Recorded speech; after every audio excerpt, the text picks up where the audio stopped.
I've created my very own ghost from the game Destiny, but this goes far beyond just looking like the ghost. It talks, rotates, and hovers just like the one in game. It can even be customized to completely change how it looks. In this video, you will see how I designed, programmed, manufactured, and ultimately built a working ghost. To give some context, in Destiny, the ghost is your companion. It guides you through missions, unlocks doors, scans objects, and can even bring you back to life. What makes the ghost special is how it moves and interacts with the world. Its eyes always looking around, scanning its environment, and the front and back of the ghost rotate independently. It hovers with a subtle up and down movement, and of course there's the customizable shells that allow you to completely change how your ghost looks. So to make a convincing real-life version, I needed to recreate all of these distinctive features. So with no electronics or programming experience, I began with the simplest approach I could think of. I bought an off-the-shelf board with a display module and uploaded a basic animation of the ghost's eye. It wasn't much, but seeing the eye light up was the first step toward bringing the ghost to life. The only problem was the board was too big to fit inside the ghost. I naively thought I could just copy the schematics to a smaller round PCB and everything would work fine. However, after waiting weeks for the custom boards to arrive, I spent hours hand soldering all the components, and then nothing. The LEDs lit up, but everything else did not work. My first real attempt left me with a rough 3D model, broken electronics, and an understanding that I needed to develop some new skills if I wanted to make this work. Instead of giving up, I took a step back and started with simpler projects. To improve my circuit design skills, I made a basic PCB just to power some LEDs. Then to improve my 3D modeling, I decided to build the Phoenix kit from Apex Legends. Its simple shapes and straightforward electronics helped me to start to learn skills I would need to create the ghost.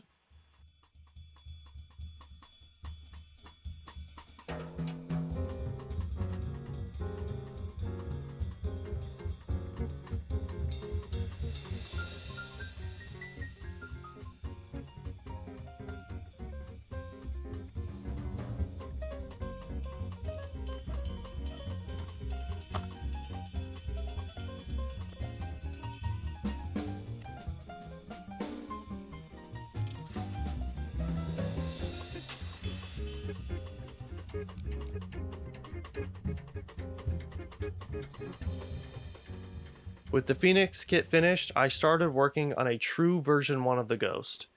I decided to first prototype the electronics with development boards and get a basic program running before designing a custom PCB. The main hardware needed was a microcontroller, a motor driver, and a display module. After wiring all these boards together, I got a basic program running that rotated the motor and displayed an image on the screen.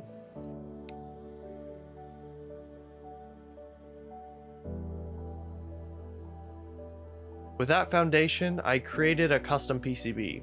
This started with reading the datasheets for each IC to understand the components needed for them to function, then translating that to the new round design. I did still have a few issues with the final circuit board, but this time around, enough of the board was working that I could troubleshoot and fix it. Now with a functional PCB, I began the design process for the body of the ghost. The first step was to lay out the hardware components I planned to use. Things like the motor, the LEDs, and the main PCB. Once I had the hardware all laid out, I could start creating a 3D model around it. This combination of making a shell that looks like the in-game ghost while integrating real-world parts took a lot of revisions to get right. At this point, with the first real design finished, I began 3D printing the parts, purchasing all the hardware I needed, and assembling the PCBs I designed. There were still issues that I needed to work out, but now I had the knowledge to fix them as they came up. Over the next few months, I slowly started improving on the design. For instance, upgrading the motor when I realized the first one was too weak, improving the animation of the eye to make it more lifelike, adding LEDs and LED animations, adding more magnets to better connect the outer shell to the inner shell, and the list goes on and on. At this point, with the overall design functional, I started working on actually making the shell. My goal for the final ghost was for it to appear as realistic as possible, meaning no 3D printed layer lines, and I wanted the inner shell to look like it was actual metal. After researching a few manufacturing techniques, I decided the best way to do this would be to create silicone molds for each piece that I would then create the final parts from. This would give me the ability to create all sorts of colors and finishes for different styles of ghosts in a really fast and repeatable process. For some of the parts, creating a mold ended up being very simple. I just had to glue the part down onto something flat, create a box around it, and then pour in the silicone. But for other more complex parts, I had to create more complex molds. The inner shell molds required 2 parts and custom printed pieces to fill holes temporarily for the first half, then removing these pieces and pouring in the second half. To make the final parts look like metal, I coated the outer walls of the finished mold in a fine layer of silver mica powder before pouring in the resin. And depending on the type of powder and the color of the resin, I could control how the final part looked.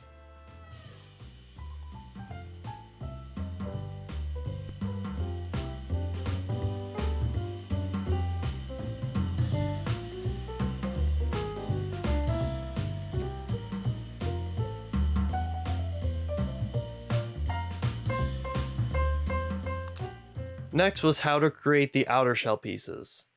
The molds were simple, but actually casting parts was where I had some difficulty. This was because these parts needed to be hollow, and just pouring the resin in the mold like the other parts would end up with a solid, very heavy final part. This led me down a rabbit hole researching different potential methods to create these parts. Eventually, I discovered rotocasting. This is where you rotate the mold while the resin inside coats the walls and cures, creating a hollow part. So I decided to design and build a rotocaster. I wanted it to be relatively cheap, so I made the frame out of wood, and all the other parts are 3D printed, with the exception of the bearings, a bike chain, threaded rods, and a motor to create and transfer the rotation.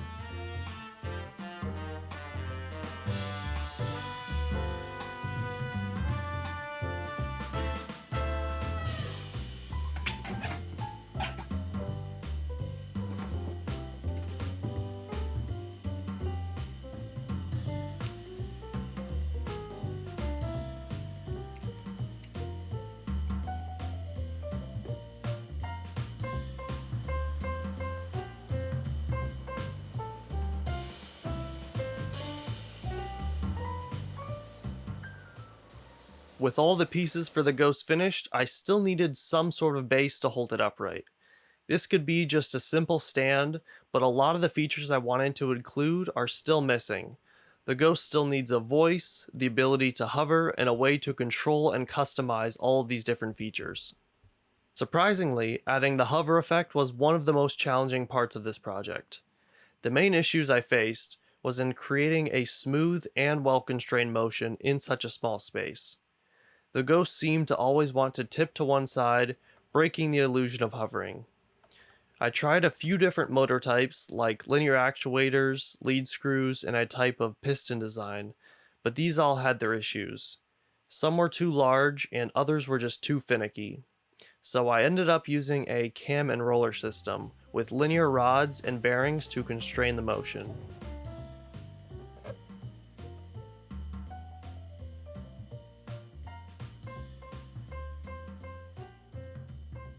Next, the base would need its own PCB.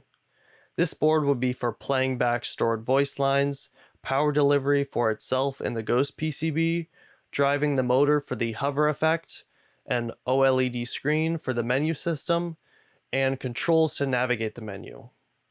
With everything I had learned designing the main PCB, creating this board, even though it was more complex, was a much simpler process.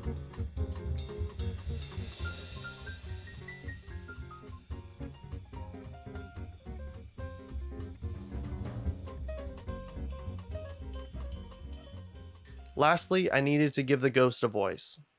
At first, I thought this would be as simple as creating a cutout in the bottom of the bass, adding a standoff, and mounting the speakers. But when I started playing back the voice lines, they were muffled and did not sound that great. So I modified the design and built a sealed enclosure with the correct volume for the driver I was using.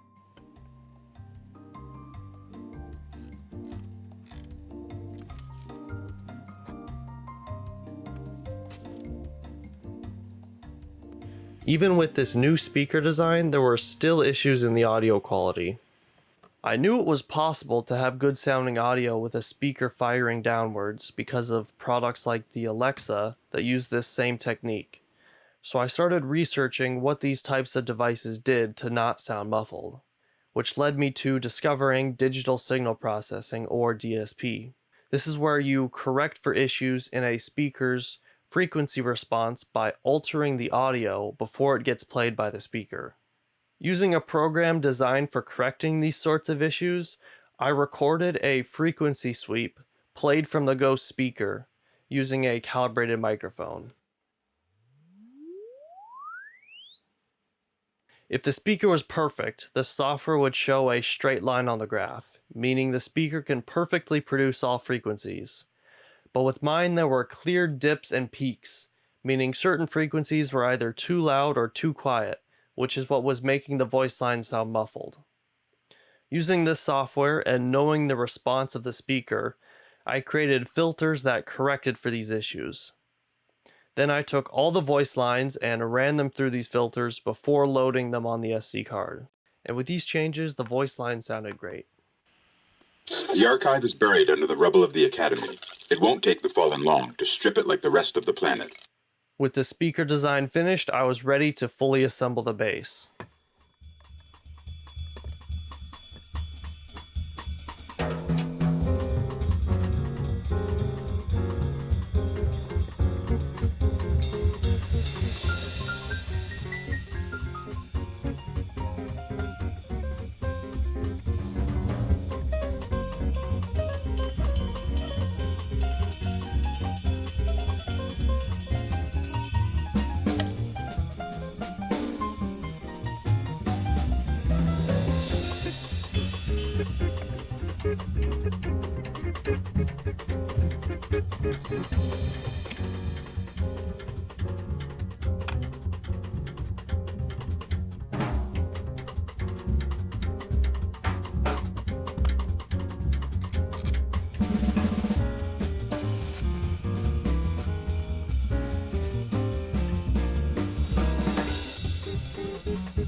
With the base now finished, it was time to assemble the main body of the Ghost.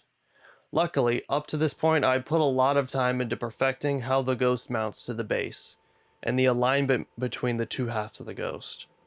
So this part of the assembly went pretty smoothly. In some of the earlier versions, I ran into issues where the two halves of the Ghost would be slightly misaligned and would bind up in certain points while rotating. With that being said, getting everything to fit was still a challenge, especially because all the electronics had to fit in the front half of the shell. This was because the back half was the rotating side, and any wires going from one side to the other would get tangled and eventually break. So the back is completely empty of electronics, with only magnets to mount the outer shells and a bearing that couples the back half to the front. Another feature I added was a second small PCB with a Hall effect sensor mounted on the front half of the Ghost, and magnets in the back half to trigger the sensor when the two halves are aligned. So the Ghost always knows where its home position is and can stop there when the rotation is done.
And with that, let's take a look at the finished Ghost.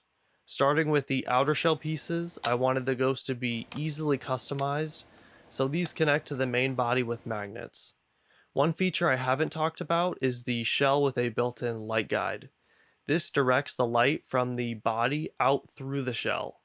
Lastly, the built-in menu in the base allows you to change everything from the color of the eye and LEDs to the speed of rotation, delay between different effects, and much more.